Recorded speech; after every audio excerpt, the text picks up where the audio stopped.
అయినటువంటి శ్రీకృష్ణ భగవంతునికి నమస్కరించుకుంటూ త్రైత సిద్ధాంత భగవద్గీతలోని విభూది యోగము అనే అధ్యాయములో 6వ శ్లోకము గురించి తెలుసుకుందాము.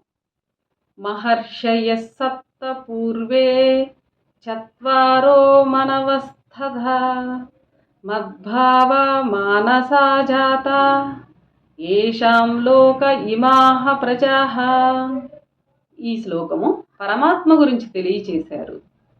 భావము: మొదట ప్రపంచములో సప్త మహర్షులు చతుర్మానవులు నా సంకల్పము చేత తయారైనాయి.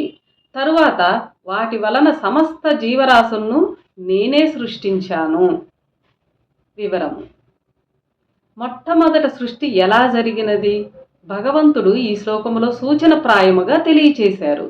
సూచనప్రాయముగానే తెలియజేశానన్నారు. ఇక్కడ అంటే సైన్యములో సిగ్నల్ సెక్షన్ అనే విభాగము ఒకటి కలదు. అందులో కొన్ని సిగ్నల్స్కు కొన్ని అర్థములు నిర్ణయింపబడి ఉండును. ఆ విభాగములో శిక్షణ పొందిన వారికే ఆ సిగ్నల్స్కు అర్థము తెలియను, మిగతా వారికి ఎవరికీ తెలియదు. వైర్లెస్ ఆపరేటర్లు తాము మాట్లాడే విషయము శత్రువులకు అర్థము కాకుండా మాట్లాడుటకు ఒక పెద్ద విషయమునకు చిన్న కోడును అంటే గుర్తు పెట్టుకొని మాట్లాడుకొనుచుందురు. ఆ విధముగానే ఈ శ్లోకములో పెద్ద విషయమును తెలియజేయి చిన్న కోడు కనిపిస్తున్నది. అందువలన సూచన ప్రాయముగా తెలియచేశాడు అని అన్నారు ఇక్కడ భగవంతుడు. ఇందులోని గుప్తమైన విషయము తెలియక చాలామంది సప్త ఋషులు, 4 సనక సనందాదులు, 4 మనువులు, మొత్తము 15 మంది సృష్టాదిలో పుట్టారని కొందరు భగవద్గీతలో రాశారు. మరికొందరేమో 7 మంది ఋషులను, 4 మనువులను, మొత్తము 11 మందిని దేవుడు సృష్టించాడని కూడా వ్రాశారు. అట్లు తయారైన వారి వలనే మిగతా మనుషులు జీవరాశులు పుట్టాయని వ్రాశారు. ఈ విషయమును చూచిన హేతువాదులు మొదట స్త్రీలే లేకుండా పురుషులకే మిగతా సంతతి అంతా ఎట్లు పుట్టినదని ప్రశ్నిస్తున్నారు. అటువంటి కొన్ని అర్థము కాని విషయములను పట్టుకుని భగవద్గీత బూటకమని, మనుషులు కల్పించుకున్న గ్రంథమని హేళనగా మాట్లాడుచున్నారు. అటువంటి హేతువాదులను దృష్టిలో పెట్టుకుని వారికి నా జ్ఞానము యొక్క గట్టు కూడా దొరకకుండా చేస్తానని గీతలోనే దేవుడు చెప్పాడు.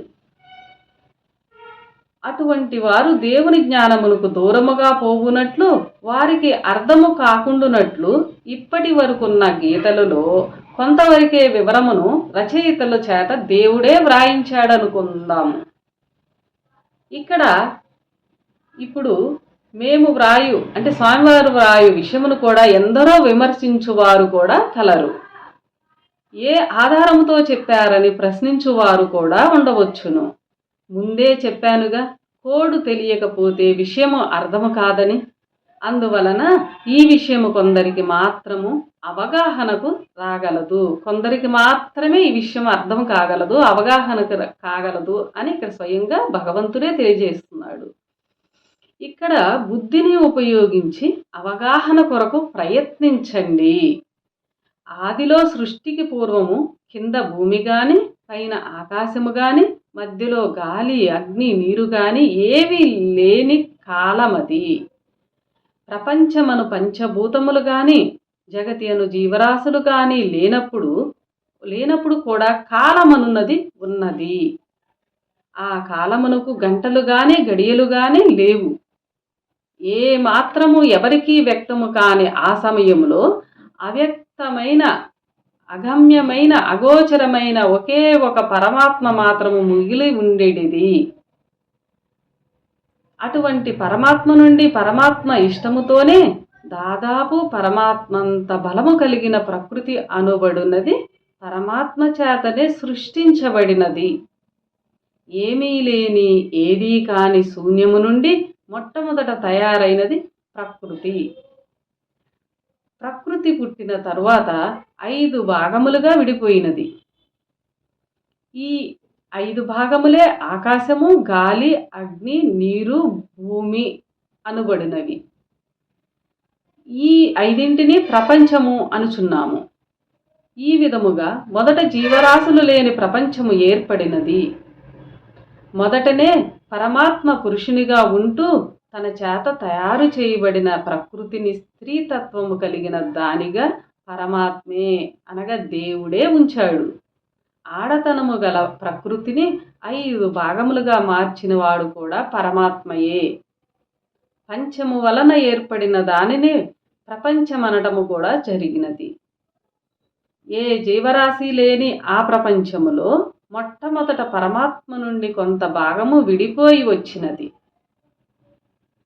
అదియే ఆత్మ అని పిలువబడుచున్నది.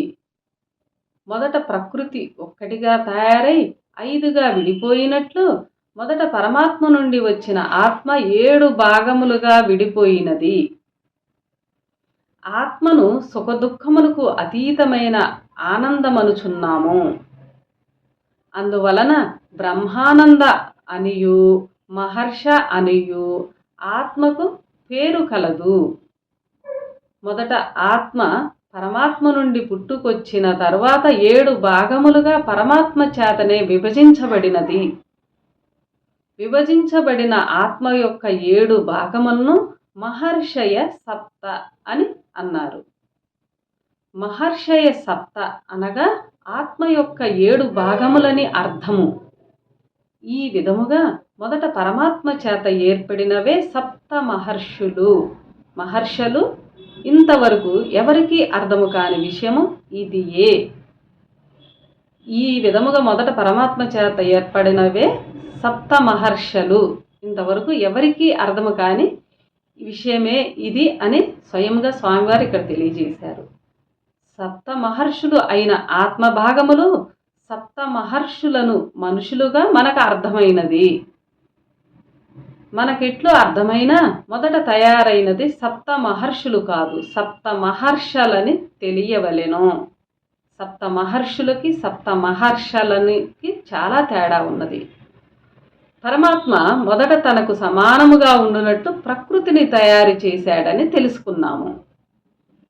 ప్రకృతి 5 భాగములుగా తయారై ప్రపంచము ఏర్పడిన తరువాత ఆత్మ అనునది ఏర్పడినది. పరమాత్మకు తోడుగా ప్రకృతి ఉండగా ఆత్మకు తోడుగా మరొక ప్రకృతి ఏర్పడినది.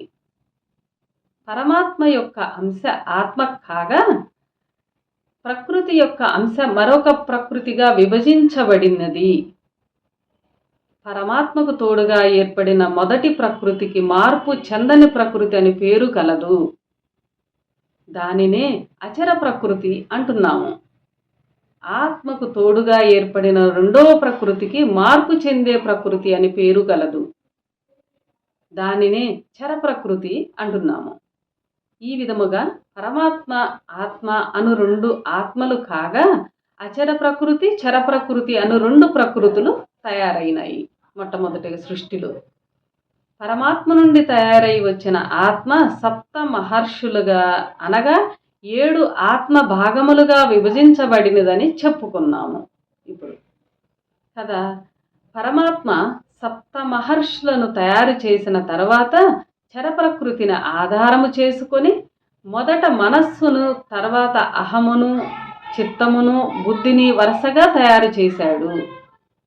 ఈ 4గింటిలో మొదట తయారైన మనస్సు మినహా అహము, చిత్తము, బుద్ధి 3 కొంత ఆత్మభాగమును చుట్టుకొని బంతిలాగా ఏర్పడినవి.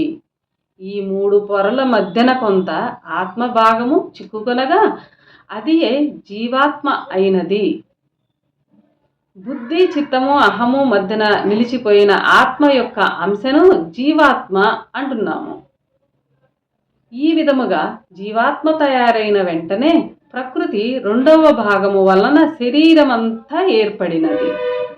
ఇట్లు ఏర్పడిన శరీరమంతా మనస్సు వ్యాపించినది. ఈ విధముగా ఒక మనిషి యొక్క నమూనా మొదట తయారైనది. ఆత్మ యొక్క 7 భాగములను దేవుడు మహర్షయ సప్త అనగా మహర్షులు 7 అను తప్పు భావము మనుషులకు వచ్చినట్లు చత్వారో మనవ అనగానే 4 మనువులు అని అర్థము చేసుకున్నారు ఇతరులు. ఇది పూర్తి తప్పు భావము.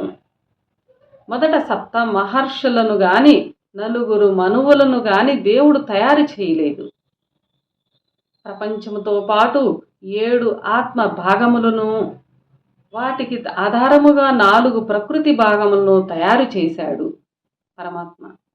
వీటినే మహర్షులుగా, మనువులుగా మనము తప్పు అర్థము చేసుకోవటము వలన సృష్టి విధానము అర్థము కాకుండా పోయి రహస్యముగా మిగిలిపోయింది. ఇలా తప్పు అర్థంతో అర్థం చేసుకోవటం వలన సృష్టి విధానం అంతా అర్థము కాకుండా పోయి రహస్యముగా మిగిలిపోయింది.